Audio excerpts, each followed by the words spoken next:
Hi Leo and Leo Rising, this is your March 2017 forecast. So this month the big news is that Venus is going retrograde. Now Venus, that planet of love, friendship, affection and often money, goes retrograde every 18 months or so. So what does it mean when Venus goes retrograde? Generally speaking, for everyone, it's about finishing past business with relationships. You may find people popping up from your past, so old friends, lovers or partners that you haven't been connected with can look you up or you can look them up. Venus retrograde tends to be a good time for second-hand shopping, so finding deals where you know the real value of something but the seller doesn't necessarily, can produce some good bargain hunting. Venus retrograde is also a good time for renegotiating the terms of financial settlements or contracts. So financial loans, you can renegotiate the terms and conditions of these.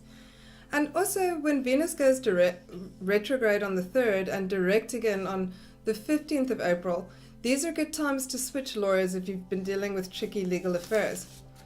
So let's see what Venus retrograde means for Leo. Venus is going retrograde in Aries and it's going to be going retrograde in your 9th house. So this is also the house of legal affairs, so some of you may be sorting through those sorts of issues, particularly with the Sun in your 8th house until the 20th of March. So that deals with that. The 8th house is of course the house of joint resources, budgets, and with the 9th being legal matters, some of you could be ironing out things in this respect, so you may find some resolution in these areas. But in the 9th house, Venus retrograde can often show a great frustration with limitations. You'll be dreaming big in terms of travel or study, but you may not have the resources to see through your plans, and this can be very frustrating. The important thing at this time is to maintain enthusiasm, because you never know what possibilities are likely to open up. So journal, write things down, have a visual diary, do all of these things, while Venus is retrograde. So it can be very good for nurturing those dreams, feeding those dreams. And don't let the nitty-gritty in terms of how you're going to achieve them get in your way.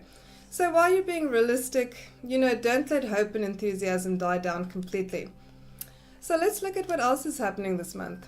As I said, the Sun is going to be in your 8th house until the 20th of March.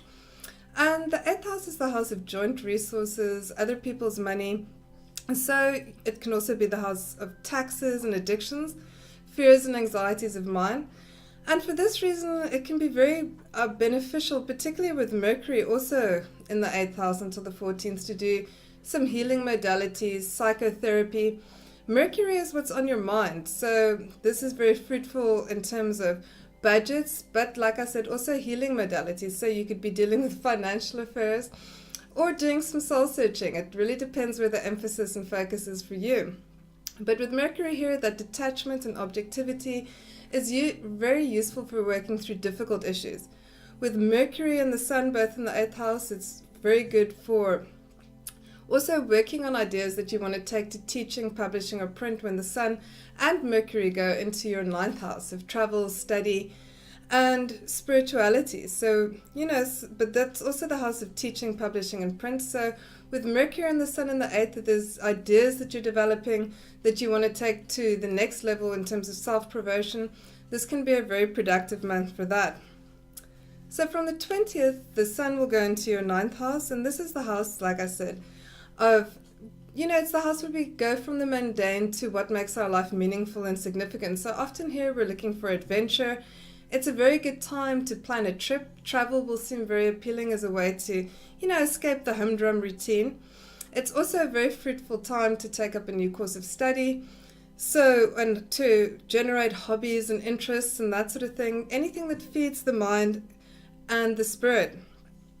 So again, this is that house also of teaching, publishing, and print. So if you've utilized that energy while the Sun and Mercury in your 8th, this is a good time for launching those things, particularly because Mercury will be in the 9th as well with the Sun from the 14th onwards. So Mercury in the 9th, your mind is really on adventure, study, travel, teaching, learning, publishing. So this is good for trying new and interesting things, and also for, again, having a voice in those departments, self-promotion, promoting your own work in the form of teaching or publishing. And very good also in terms of being receptive to spiritual and philosophical matters. So with Mercury, your mind is more receptive to these things. And you may find yourself having discussions from people with various walks of life, because it piques your interest. So Mars is going to be in your 9th house until the 10th, and this is also feeding into that urge for, adventure, doing something different, getting off the beaten track. So feeling a bit more bold and daring. So looking for experiences that are going to take you beyond the ordinary. So Mars is that physical energy. So this can really be that incentive to make travel plans, study plans, things that are really going to fire you up and maintain your passion and enthusiasm. So from the 10th, Mars is moving into your 10th house, and this is of course a very potent placement for career drives and ambitions. So Mars in the 10th house from the 10th of March onwards, very good for promoting yourself, very good for having your unique talents and capabilities recognized. So Mars here really wants to get ahead, it's ambitious, it's driven, it wants to get to the top. So just make sure that you pursue these things without stepping on too many toes, and you'll avoid a lot of interference if you do. So let's look at the aspects this month. On the 1st of March, we've got the Sun conjuncting Neptune in your 8th house. And as I said, the 8th house can be very good for healing modalities, for psychotherapy, whatever your preference is. And the Sun conjunct Neptune can really promote interest in spiritual lines, occult lines, self-discovery lines. So, you're thinking a little bit more abstractly, and there's a lot of heightened sensitivity and awareness around deep subjects, profound subjects. So you can really utilize this energy to get to the bottom of it. But on the other hand, Mercury conjunct Neptune in the 8th house can also, feed addictions for some people. So you might be feeling a little bit weak in terms of substances and alcohol, and be more sensitive to their detrimental effects. So this can go either way. On the 2nd of March, we've got Jupiter opposing Uranus between your 3rd and your 9th house. This is, of course, a key aspect of 2017. So between the 3rd and the 9th houses, the tension is going to be between, the mundane, routine, paperwork, and, the areas of life that make things more meaningful and significant, travel plans, study plans, higher learning. So there can be a little bit of tension in these areas, and also wanting to escape from obligations. And of course, 3rd and 9th house obligations can be around teaching and self-promotion, that kind of thing there could be some tension there. So when this aspect is exact, often circumstances conspire in such a way that we're released from some duties and obligations in this regard. So you can see how this works out for you. On the 4th, Mercury conjuncts Neptune in your 8th house, and this, like the Sun conjunct Neptune, really stimulates sensitive, perceptive, creative thinking. So it's good for the imagination, and again, it can fan the flames of occult or spiritual studies. So if you have been working with healing modalities, this is also going to feed that interest, make you more perceptive. On the other hand, it's not a good aspect for legal contracts and agreements and sales agreements, because Mercury conjunct Neptune can sometimes indicate that somebody is misleading you, or you yourself are misleading somebody else. And for this could be around budgets and financial joint resource matters for you. On the 6th, we've got Mercury conjunct the Sun in your 8th house. And this can show a lot of routine paperwork, and for you, again, around budgets, joint resources, finances. You can also initiate conversations around these things. So you could be working out budgets or financial plans. You're also restless and thinking about future plans with regards to these things, So this is very good for starting up communication around these areas or initiating talks. So Mercury and the Sun are both going to be sextiling Pluto on the 8th. And Pluto, of course, is in your 6th house. So this is very good for reforming circumstances. And for you, this could be around work situations, health situations, or again, financial budgets. So this stimulates deep thinking and thorough work, around these things. You're really seeking the truth. You're trying to get to the bottom of things. So it's a very problem-solving set of aspects happening between the Sun, Mercury, and Pluto. So the full moon this month is going to be in Virgo and in your 2nd house. And that 2nd house is that house of your finances and your resources. And with the emphasis on the 8th house, which is joint resources, this brings it back to issues where you're trying to find a balance between power, control, And, so those sorts of issues can rear their head at this time. So financial matters, budgetary sort of things, those issues can be resolved because, of course, with full moons, things culminate. So with Virgo, it's always about service, and in this case, it's going to be service to the self. So finding a balance between, give and take and control and power in your life and with those that you share it with. On the 17th, the Sun squares Saturn between your 8th and your 5th house. And this is a difficult but brief transit. It can again raise troubling issues, and for you, again, it could be around joint finances. So perhaps finances are a bit problematic this month, especially in areas where you're dependent on other people. So there could be some restrictions, abstractions, potentially even problems with authorities with regards to these things. So often with this aspect, there's a lot of duty and obligations that one needs to attend to, but correspondingly low energy. So you're feeling a bit drained, a bit sapped of energy under this aspect. So on the 18th, we've got Mercury conjuncting Venus in your 9th house. And this aspect is very good for declarations of love. It has you feeling articulate, able to voice feelings. It favors financial and business dealings. And for you, this could be very productive around travel or study plans.